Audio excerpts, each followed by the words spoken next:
네, 교재는 직접 읽어보시길 바라며 바로 설교로 넘어가도록 하겠습니다. 신명기는 위 목사님께서 말씀해 주신 것과 같이 세 번의 설교를 묶어둔 모세의 설교집이라고 할 수 있습니다. 1장부터 내일 본문인 4장까지가 모세의 첫 번째 설교입니다.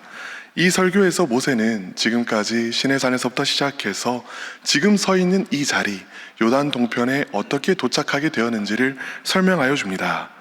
광야에서 38년간 유리방황하다가 하나님의 때가 이르러 헤스본 왕 시온의 땅을 차지한 이야기까지가 2장의 내용이었다면 오늘 3장에서는 1절부터 11절까지 바산 왕 옥을 물리친 이야기가 나오게 됩니다. 요단 동쪽인 헤스본 왕 시온과 바산 왕 옥이 머물던 땅은 매우 비옥한 땅이었습니다. 이스라엘 사람들 중에 르우벤과 갓, 므낫세 반지파는 요단강을 건너가지 않고 우리는 여기에 남아있겠다라고 이야기를 하였지요. 민수기 32장에 이 자세한 과정이 나와 있습니다. 르우벤 자손과 갓 자손이 먼저 모세에게 요청하였습니다. 우리는 가축이 많고 이곳은 목축할 만한 땅이니 이 땅을 달라라고 요청했지요. 처음에 모세는 이 요청을 거절했습니다. 너희들이 이 땅에 남아있으면 나머지 이스라엘 백성들이 심히 낙심하지 않겠느냐, 그렇다면 우리가 어떻게 가나안 땅에 들어갈 수 있겠느냐라고 이야기를 했지요. 그때 르우벤과 갓 지파 사람들은 그렇지 않다고, 우리가 우리 자녀들이 머물 요새만 지은 이후에 가나안 땅에 들어가 가장 먼저 앞서서 싸우며 모든 이스라엘 백성이 기업을 받기까지 이곳으로 돌아오지 않겠다라고 이야기를 했습니다. 모세는 이를 듣고 나서는 축복하며 이 땅을 세 지파에게 허락하였습니다. 이 모든 과정이 18절에 요약되어 있습니다. 함께 읽어보겠습니다. 그때 내가 너희에게 명령하여 이르기를 너희의 하나님 여호와께서 이 땅을 너희에게 주어 기업이 되게 하셨은즉 너희의 군인들은 무장하고 너희의 형제 이스라엘 자손의 선봉이 되어 건너가되. 자, 누가 요단 동편의 이 땅을 르우벤과 갓과 므낫세 반 지파에게 주었습니까? 스스로 모세에게 자신 있게 말하여 얻어낸 자신의 능력을 얻어낸 것입니까? 그렇지 않으면 하나님께서 주신 것입니까? 모세는 이렇게 고백합니다. 모든 것을 통치하시고 모든 것을 주관하신 너희 하나님 여호와께서 너희에게 주신 것이다. 그리고 이 믿음의 고백에 모든 것이 달려 있습니다. 그 이후에 모든 삶이 달려 있습니다. 자, 사랑하는 여러분, 이제 이 세 지파 사람들은 가장 먼저 앞서서 전투를 해야만 하는 의무가 생겼습니다. 그런데 이 의무를요, 기쁘게 감당할 수도 있고 죽상을 쓰면서 마지못해 감당할 수도 있습니다. 만일 이들이 지금 얻어낸 이 땅을 자기들이 잘해서 또 자기들이 말을 잘해서 얻어낸 것이라고 생각한다면 가나안 땅의 전투는 너무나 지치고 힘겨운 일이 될 것입니다. 내가 잘해서 내 땅을 받았는데 다른 사람을 도와줄 필요가 없다라고 생각하기 십상이겠지요. 하지 않아도 되는데 억지로 해야 하는 일이기 때문에 어거지로 자기 안에 있는 힘을 이끌어내야만 합니다. 그러나 요단 동쪽의 땅을 우리에게 주신 분이 우리 하나님 여호와이심이 믿어진다고 해보겠습니다. 그럼 어떻게 될까요? 마음속에 자연히 감격과 감사가 솟아납니다. 그리하여 새로운 땅을 어거지로 끌어올린 내 힘이 아니라 주님이 주신 기쁨과 감사로 정복하게 됩니다. 믿음이 모든 것을 바꾸는 것입니다. 아이고, 모두가 함께 그 땅을 정복했으니 앞서 받았으면 당연히 마지막까지 함께 가야지. 더 힘써서 도와주는 것이 당연하죠, 뭘. 이렇게 생각하기가 쉽지요. 그런데 사랑하는 여러분, 우리 역시도 먼저 땅을 받은 자임을 기억해야만 합니다. 우리는 살아계신 하나님의 은혜로 구원이라는 요단강 이편을 먼저 얻은 자가 되었습니다. 우리는 빈곤하고 비천한 자이지만 예수 그리스도께서 우리의 풍요함이 되어주시고 우리의 의로움이 되어주셨습니다. 예수님을 믿는 것이 내 힘으로 된 것이라고 생각하시는 분 혹 이 자리에 계십니까? 2000년 전에 팔레스타인 땅을 살아간 한 이방인이 나를 위해 죽어주셨다는 사실이 세상 사람들에게는 허무맹랑한 소리일 뿐입니다. 분명 그렇습니다. 그런데도요, 이 복음이 우리에게는 진리의 말씀으로 믿어졌습니다. 이것이 기적이지요. 믿는 것이 아니라 믿어진 것입니다. 하나님의 은혜라는 이야기입니다. 우리의 구원은 우리의 노력으로 얻어낸 것이 아니라 하나님께서 주신 은혜의 선물입니다. 그리고 이 믿음의 고백에 모든 것이 달려 있습니다. 이제 우리는 우리의 무기를 들고 요단강 저쪽으로 나아가야 하겠습니다. 세 지파가 요단강 이편에 눌러 살겠다는 말을 들었을 때 모세가 처음에 얼마나 분노했는지요. 우리는 이제 구원받았으니 우리의 인생이 잘 풀리는 것 말고는 더 이상 바라는 것이 없습니다 라고 이야기해서야 되겠습니까? 사랑하는 여러분, 하나님의 다스리심이 우리 삶에 임한 것처럼 저들의 삶에도 임해야만 합니다. 예수 그리스도를 알지 못하는 자들이 우리를 통하여 예수 그리스도를 알아야만 합니다. 섬김이 필요한 곳에 우리가 예수 그리스도의 손과 팔이 되어 그곳으로 가서 섬겨야만 합니다. 해야만 하는 의무이니 어거지로 마지못해 하라는 이야기가 아닙니다. 여러분, 우리의 믿음이 내 능력으로 얻은 것이 아니라 하나님께서 주신 은혜로 주어졌음을 안다면, 우리에게 이미 받은 땅이 있음을 안다면 우리는 기쁨으로 이 일을 감당할 수 있습니다. 여러분, 20절 전반부를 제가 읽어보겠습니다. 여호와께서 너희에게 주신 것 같이 너희의 형제에게도 안식을 주시리니. 아멘. 사랑하는 여러분, 하나님께서는 여러분에게 예수 그리스도 안에 있는 안식을 주신 것과 같이 여러분의 형제에게, 여러분의 자녀에게, 여러분의 이웃에게 예수 그리스도 안에 있는 안식을 주기를 원하십니다. 그리고 이를 위해 여러분을 필요로 하십니다. 이 믿음으로 세상에 나아가 복음을 전하는 우리 되기를 간절히 바랍니다. 하나님의 손과 발 되어 세상을 섬기는, 교회를 섬기는 우리 되기를 간절히 바랍니다. 첫 번째 기도 제목입니다. 받은 구원에 머무르지 않고 섬기며 나아가게 하소서. 받은 구원에 머무르지 않고 섬기며 나아가게 하소서.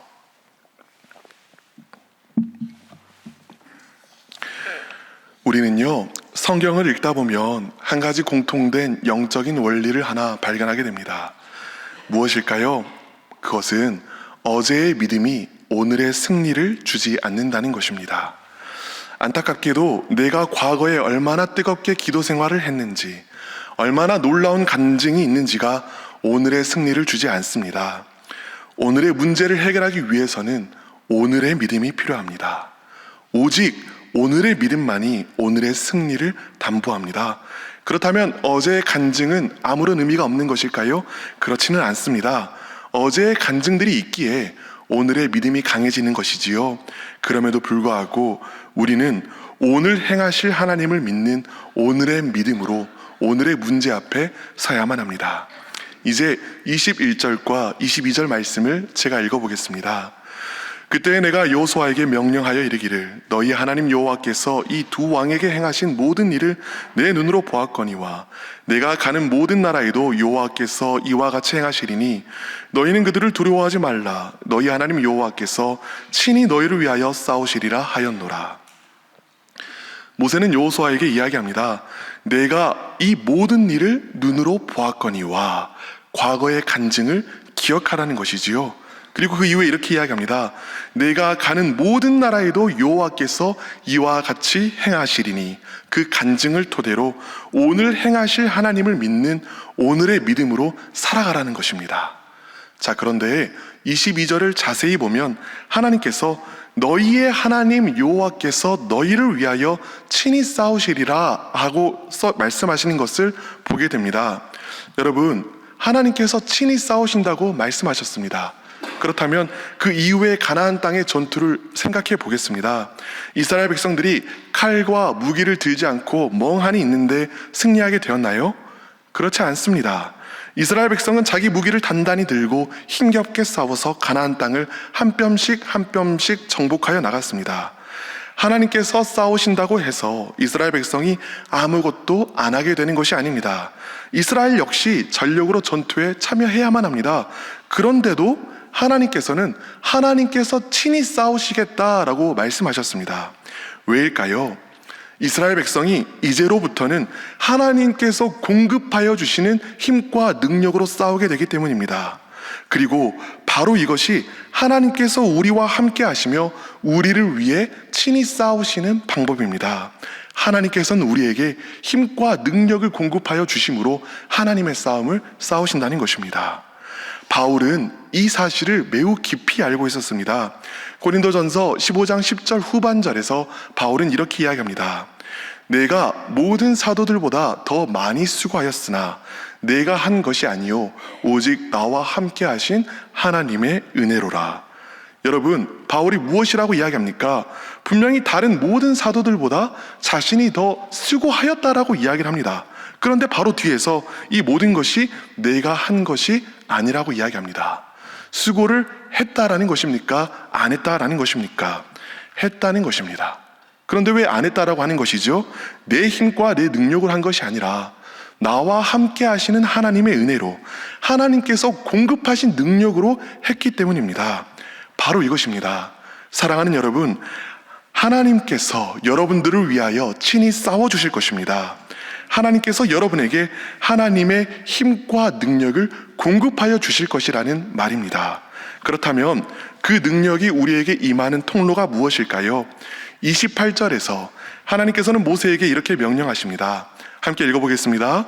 너는 여호수아에게 명령하고 그를 담대하게 하며 그를 강하게 하라. 그는 이 백성을 거느리고 건너가서 내가 볼 땅을 그들이 기업으로 얻게 하리라 하셨느니라. 아멘.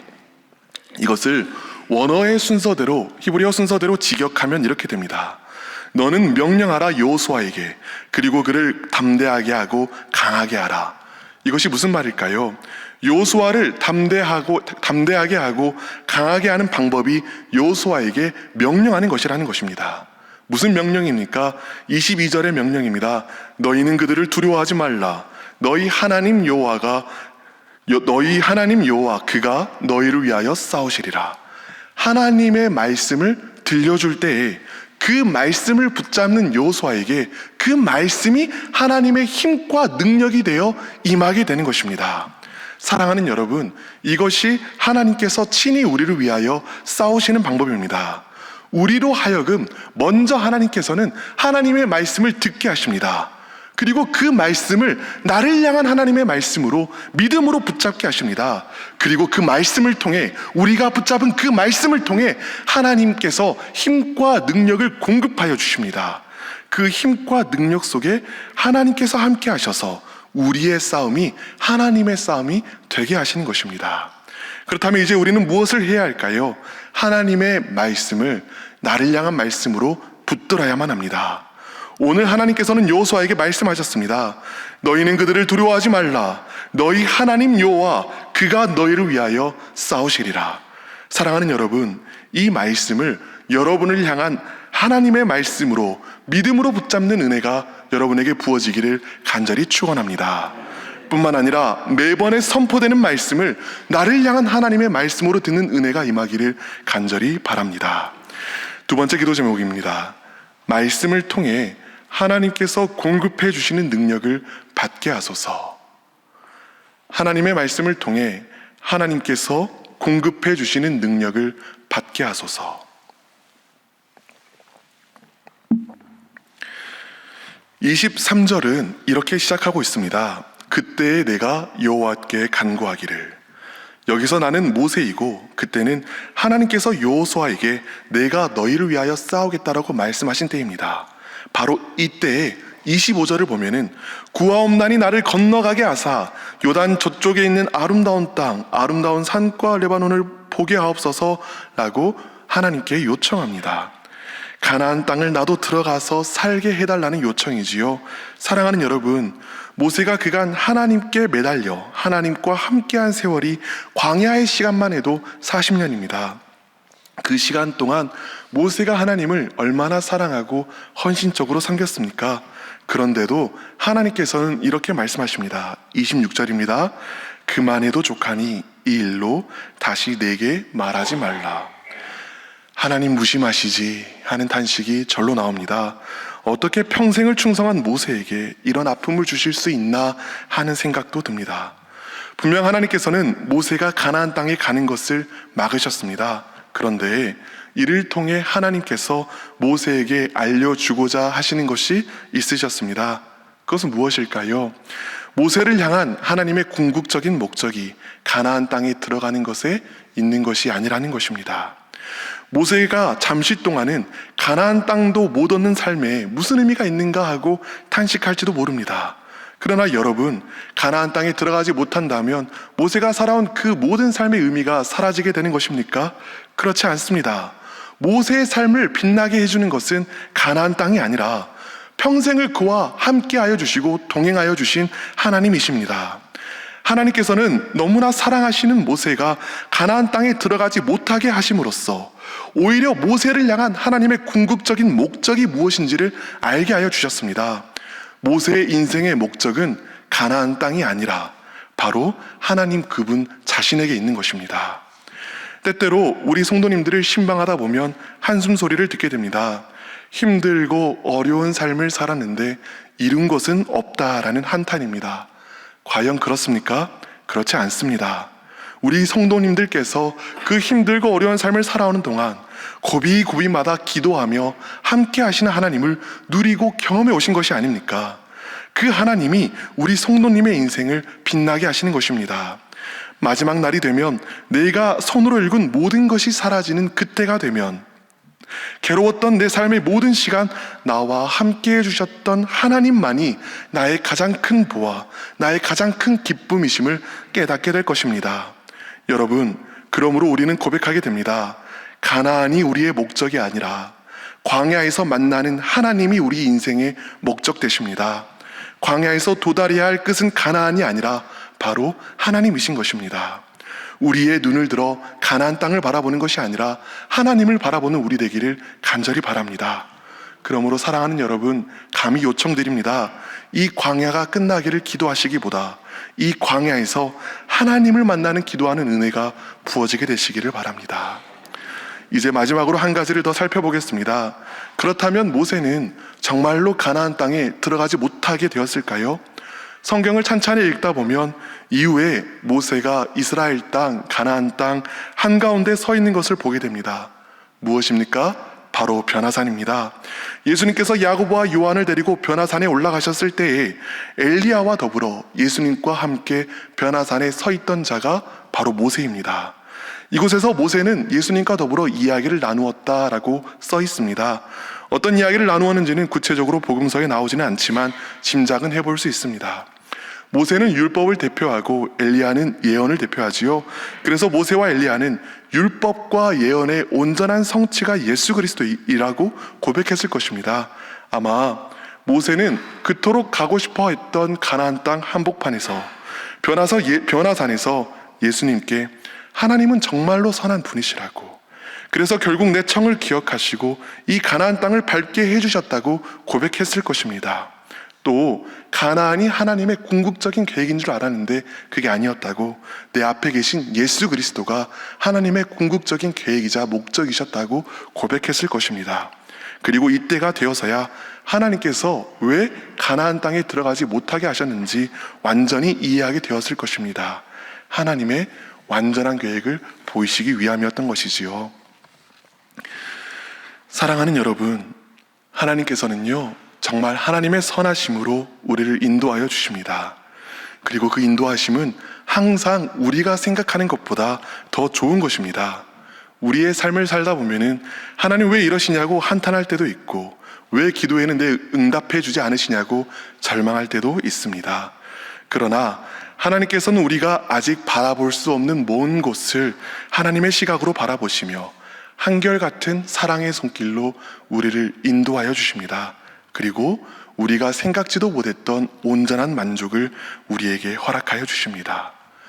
우리는 이 하나님을, 선하시고 사랑이 풍성한 하나님을 신뢰하는 사람들입니다. 그러므로 사랑하는 여러분, 낙심하지 말고 기도하는 우리가 되기를 간절히 바랍니다. 당장 눈앞에 보이는 기도의 응답이 없을지라도 하나님의 선하심을 믿기에 기도하는 우리가 되기를 간절히 바랍니다. 당장의 눈앞에 어려운 일이 이해가 되지 않을지라도 이 어려움을 통해 하나님을 만나기를 간구하는 우리가 되기를 간절히 바랍니다.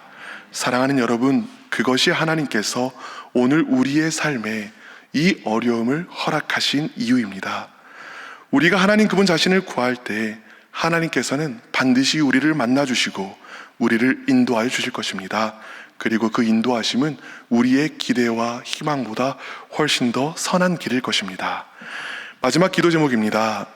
오늘의 어려움을 통해 하나님을 만나게 하소서. 오늘의 어려움을 통해 하나님을 만나게 하소서. 이제 세 가지 기도 제목을 두고 함께 기도하겠습니다. 첫 번째 기도 제목은 받은 구원에 머무르지 않고 나아가게 하소서. 두 번째 기도 제목은 말씀을 통해 하나님께서 공급해 주시는 능력을 받게 하소서. 마지막 기도 제목은 오늘의 어려움을 통해 하나님을 만나게 하소서입니다. 함께 기도하겠습니다. 주여 믿습니다. 주여 믿습니다. 주여 믿습니다.